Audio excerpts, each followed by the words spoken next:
So I've been let this rock wall sit there for probably about 2 weeks without touching it.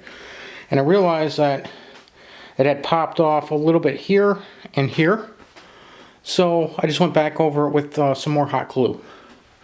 But what I did was they did suggest, I saw some other people who have used this kind of get more of an idea.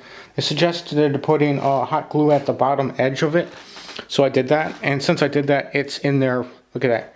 It's not moving at all. Before there was like a little give or take.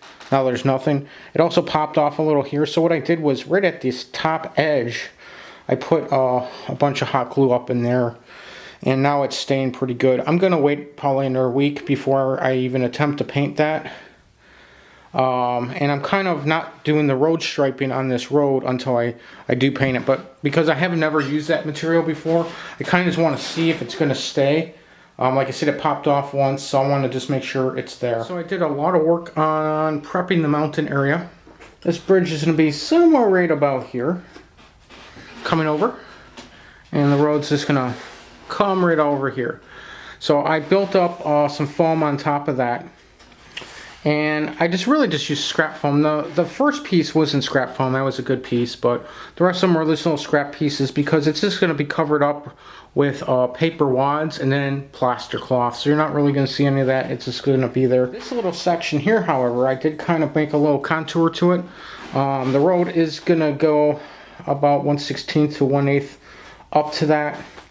But I want to have a little area there where there's not going to really be too much of a hill or anything. And my whole idea is, remember that little caravan? So I'm going to put that right there. That's that little caravan that I showed you a couple episodes ago. Well, I want to actually have it so it's kind of on this corner and there's like a little dirt road that go, or dirt or stone or gravel, I don't know. I'm thinking dirt road. And there probably will be some more stuff around here like trees and stuff and bushes, so you can't really see it. It's like going to be hidden, and that's where I want to put that little caravan. But this mountain area, I like to have a small little area. Right now it's a little bigger than what I want. It's probably going to come these contours or little mountainy things, and I'm going to be using a lot of those plaster casting rocks that I made. Plus I have a lot more to show you. I'm going to be using a lot of those in this mountain range, but there's going to be a lot of grass and overgrowth and stuff like that too, and there are a lot of trees and stuff. And then over here for the waterfall areas where I'm trying to do the waterproofing and stuff, I did put in a bunch of foam putty, which is that stuff right there. I put a bunch of it around over here several days ago. And I'm letting you know it's all dry in there now. Obviously, I've been working on this for a couple weeks. This is not overnight, but I did ballast from here to here, and then over here to right here. This section right here, if you will look in the tunnel area, it's white. I forgot to paint that on the other side, so I have to go over there and do that before I can put the lid on and do all the paper wads and stuff. This back piece.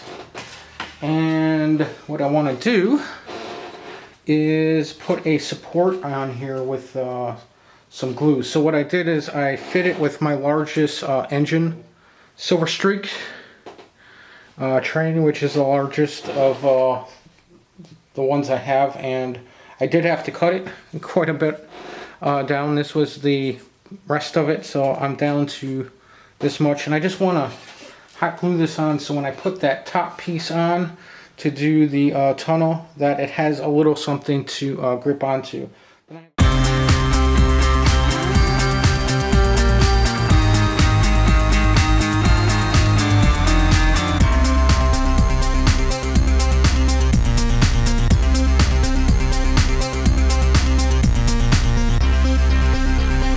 So I'm getting ready to glue this stuff in. So I'm going to start off with this right here. Then I'm going to put the back piece in. I'm going to pin them in place, make sure they're in there for a little while. And then I'll put the top piece on.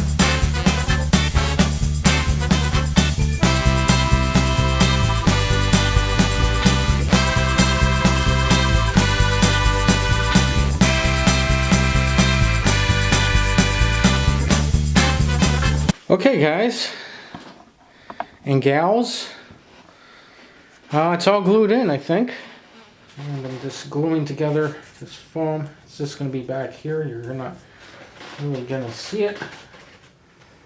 Right in here, and I got a couple other ones. I have this area over here. It's going to be an extension of the waterfall. I want the waterfall to actually drop over. Okay, that should be good there.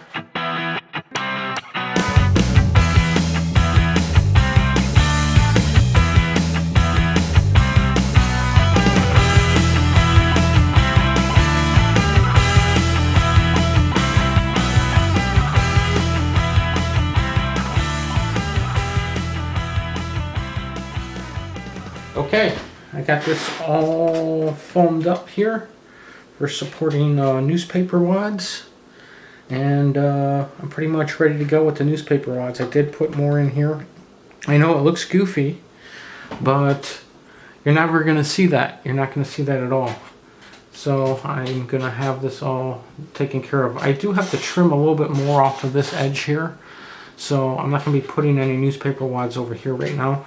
I'm also going to have maybe some foam over here too, because I plan on having sort of a large section coming off of here. That's why you don't see any paint there. I started adding the little fencing.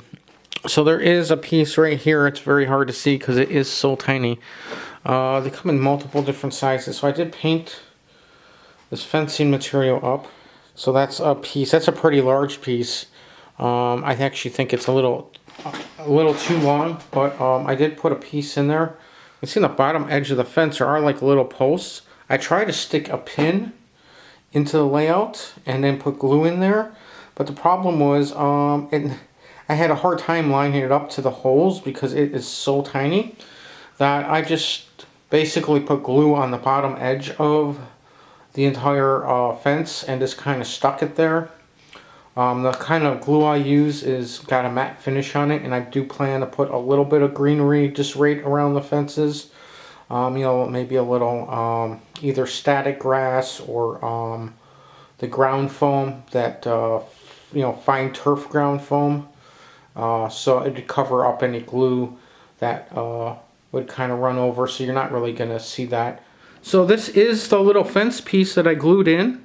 I put a whole bunch of glue on the bottom edge of that, using some of that Woodland Scenic glue, where it just dries a matte finish. Obviously, you could use Elmer's glue or whatever too. It does the same thing. But it's in there. It's in there very tight, and that method did work. Obviously, that's a very small section of fence, but it looks like it's going to work fine.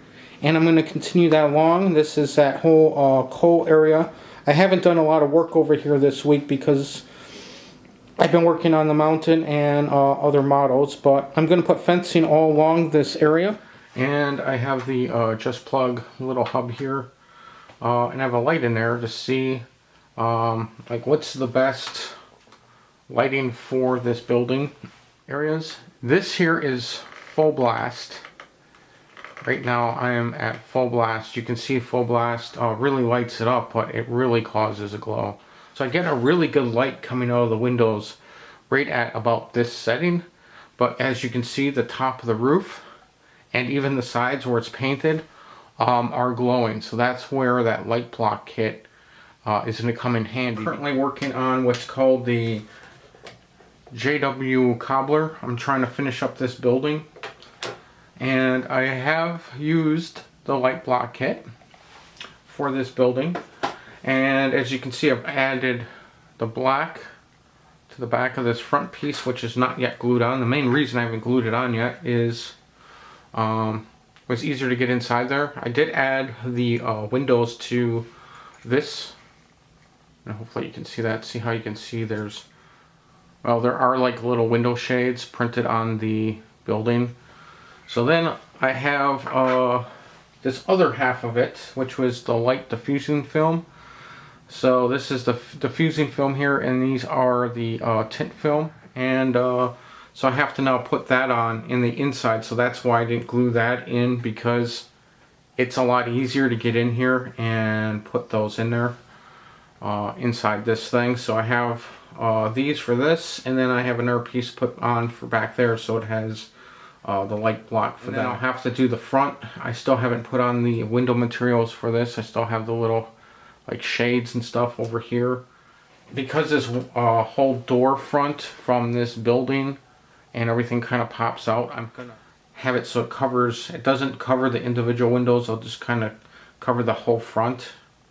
And I do have a really nice paint scheme on this. This thing's really nice and painted up now all the way through. So we can take a look at that. I haven't glued on all the little tiny things yet. I'm trying to focus on the inside of the building. But that's what it will look like. I got this painted with a nice dark gray and a red. And I have the cream color brick. And I have a sort of a brownish front down at the bottom here. I've kind of gone with the sort of red oxide all the way around and as the trim of it, and then even in the back. And then I have all the rest of the little doodads or accessories already painted on the spurs here. We have air conditioning units. I have them in silver. And we have a bench, and there's a dumpster, a sign, parts of a fire escape, gutter. I'm also working on some of these DPM kits. So I also went in and painted this because the roof is not yet glued on. So instead of gluing the roof on first, it was a lot easier to get into this whole area with this masking paint. I can tell you this masking paint stuff that's part of this light block kit, well, it doesn't look like a lot. I've used hardly any, and I've already painted up 4 or 5 kits with this. This paint I thought was acrylic paint. It's not. It's sort of some kind of rubber-based paint, because once you put the paint on, the inside's very, very smooth. But if you go with an X-Acto knife, you can actually pull the paint off, like cut it off, and it's rubbery, like a rubber band.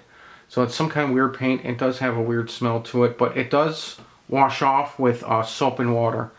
I usually can, my acrylic paints, like these Liquitex paints that I use, you only need hot water to wash out the brushes of these. You very seldom ever need to use soap. But with this stuff, you do need to use soap and really hot water, and you really have to work the brush to clean it out, where you don't with the acrylic. So that tells me that is not acrylic paint. Crossing signs. Twitchy Train Group is the one I finally found. They're plastic, and they're the little older signs. Doesn't light up or anything, nothing fancy. But yeah, you get 18 signs. I'm not going to need anywhere near that many of them. They're tiny, but I've been looking for some, and there's several different manufacturers that had different ones, but there was quite a few that were priced higher than this for only 2 of them. You get 2 of them for like the same price I just got 18 for. But this company, this Twitchy group, it's called Twitchy Train Group, they make a ton of different little signs. They have stop signs, street signs, they have classic, they have new, modern, but they have a ton of signs, and most of their signs are American Standard signs, so that's a plus. Most of the signs I found were European signs, so this is cool that they have these. Also got a wood crossing grade in a radius, and this will work for 11 to 13 inch radius. So instead of putting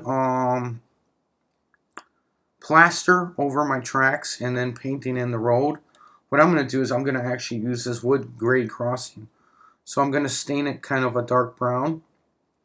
And so the center is what goes between your tracks, and then these on the sides go on the edges. They give you 2 of them, so you have enough for 2 whole crossings. So they give you 1 laser cut sheet, which will work for 2 whole crossings. And then they give you a very thin piece of styrene plastic, very thin. And that's if you need to kind of put a spacer between it.